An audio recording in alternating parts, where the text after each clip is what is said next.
Good morning, friends. Very good morning. Vanakkam.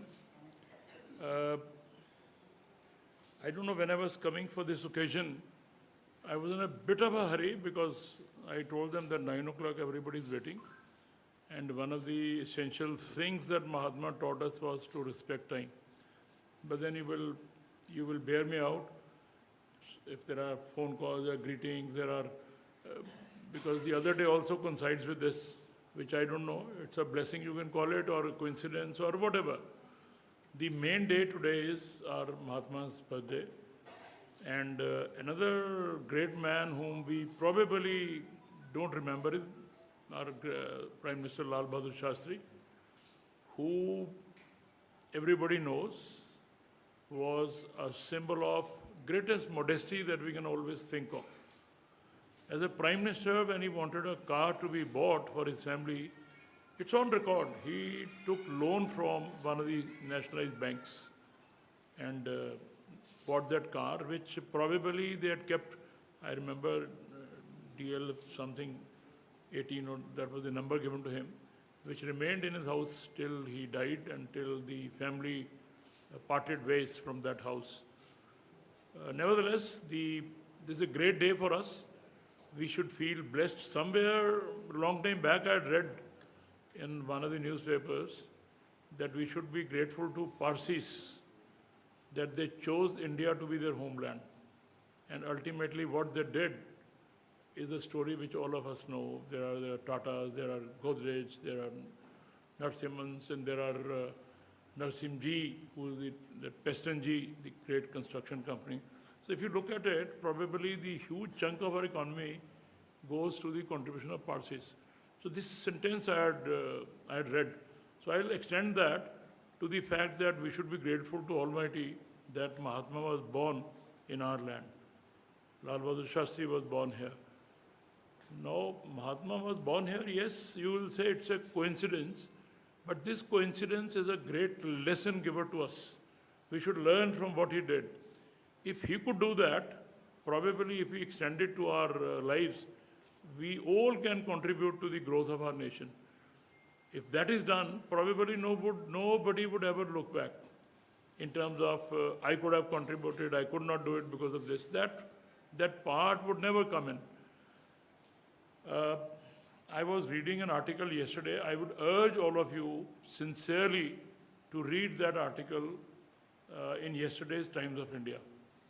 One of our college mates, she writes she's a prolific writer. She used to be on the TV also very often, Sagarika Ghosh. She wrote, Mahatma still rocks. This is the title, headline. Mahatma rocks, 10 things that we can take out of his life. So I will urge all of you to read that. It's a great eye-opener, and anyone who has not imbibed some of the great things, great virtues, you will find that after reading that article, you will immediately say that this is something which is so very simple, I can also do it. So I will urge, I don't have much time to, and I was delighted when I was traveling from our place to the venue. On the way near in Portview, we had a tram. They call it metro, but we call that as a tram. And on the board, it was illuminated Mahatma Gandhi. So I thought it's a train or tram that they have named as Mahatma Gandhi, but that was not. That was the end station of that metro. And luckily, that also reached, we also reached, and the station's name was Mahatma Gandhi. The bus stop's name was Mahatma Gandhi. Now, imagine a place which is so far off from our nation, and there the residents are giving that much respect to this great soul. You go to Fiji, you will find there are a number of cities, number of stations which has been named after Mahatma Gandhi. Now I'll put a question to all of you. You go to any country in the world, any country including China, you will find something or the other associated with Mahatma Gandhi. Now that is the greatest virtue that this great soul had, and that is what has enabled us to inherit those things in our own lives. What are those things? No, it's not a very difficult thing to understand. There are three simple words: truthfulness, hardworking, dedication. And finally, when we analyzed his life a little more deeply, we found one of the greatest things he said was cleanliness, which 2014 onwards our Prime Minister Modi embarked on that, and then we all started looking at it. People say, what is the contribution? Our contribution is we started building toilets. And somebody, in a sarcastic way, from the opposition camp, in one of the debating arguments where I was there, he said, well, the government is going to make toilets only now. When I told that if this is not done, you look at the kind of damage that has been done to our health services, people defecating in the open so far. Now that has stopped. Number of toilets which have been built, it is a step towards cleanliness. We have all taken a pledge that now onwards we will do this. Every year we take a pledge. Yesterday we did this. Now if that is kept in mind, I think Mahatma's virtues will automatically transcend onto all of us. That's what is required. Mahatma's philosophy is not a difficult philosophy.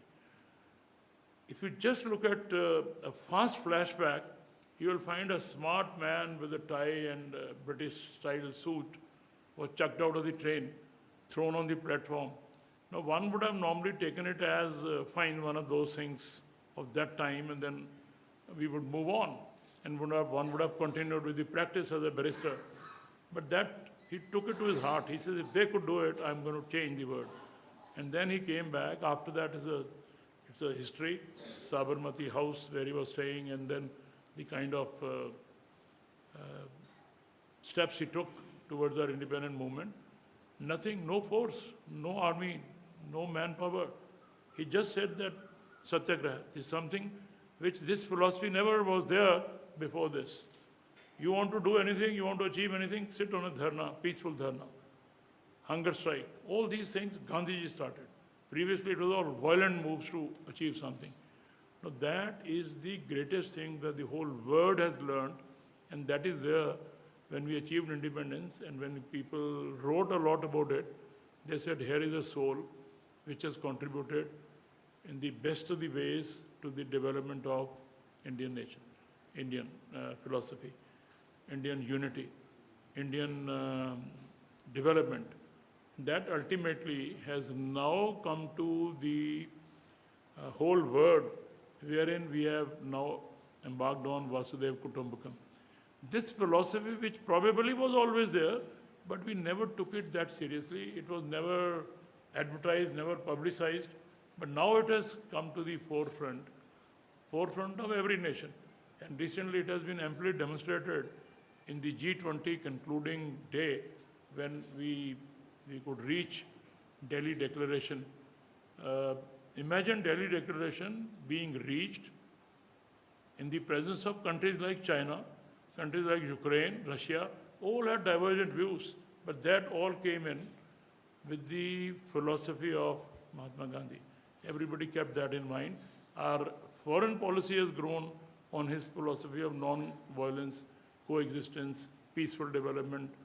So this, if we keep, I think our greatest homage to Mahatma Gandhi would be that if we imbibe his philosophy in our hearts, and we follow his footsteps, which is not difficult. You don't need to spend any money. You don't need to buy any book. Every day, you find something or the other out of his life. And newspapers, particularly from 30th, 1st October, 2nd October, up to about 4th October, every newspaper across the country in every language will have something on Mahatma's philosophy. Read that, and I'll particularly urge everybody to read Sagrika Ghosh's article in Times of India yesterday, which is a great eye-opener, that Mahatma rocks because of these 10 factors which we need to adopt in our lifestyle. If that is done, I think we'll be not one of the greatest countries, we'll be the greatest in the world, for which we have the capability, let me tell you.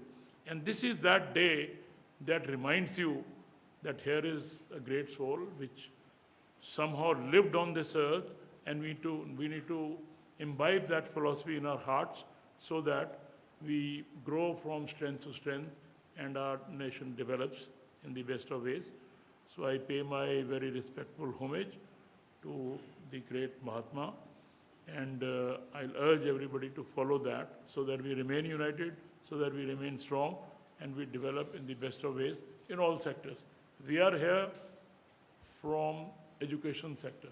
We are here because we need to strengthen that. And there also, Mahatma had his own thinking in terms of development. If you look at the history, I don't know how many of you have pondered over this, it was he who said, if you have to develop your country in the best of ways, pick up the smallest unit. Pick up the smallest units, that unit was village. So look at the village, and villages, if they are developed, country will develop. It was he who gave this.